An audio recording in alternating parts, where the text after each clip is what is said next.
Once again, good evening. So, baka nagtaka kayo kung anong nangyari dyan sa board. Nilalagay ko yan sa pinakuluan ko kasi itong unit na to, medyo matagal-tagal na siyang na-stack. Kaya sinubukan ko siyang kalikutin ngayon.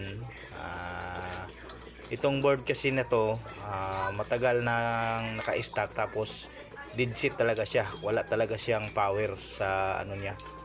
Kumbaga doon sa board niya. So ngayon, kinakalikot ko siya kasi wala ako masyadong ginagawa ngayon.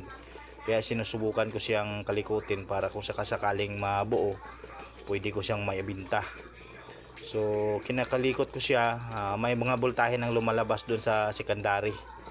Pero hindi pa yung indicator, umiilaw yung indicator. Kaya sinubukan ko siyang pakuluan para yung mga umido makukuha.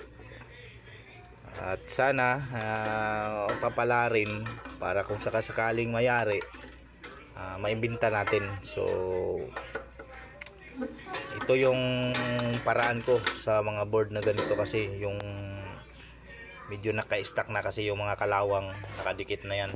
So sana mayari natin. So i-update ko kayo mamaya. So hanggang dito lang muna. Peace.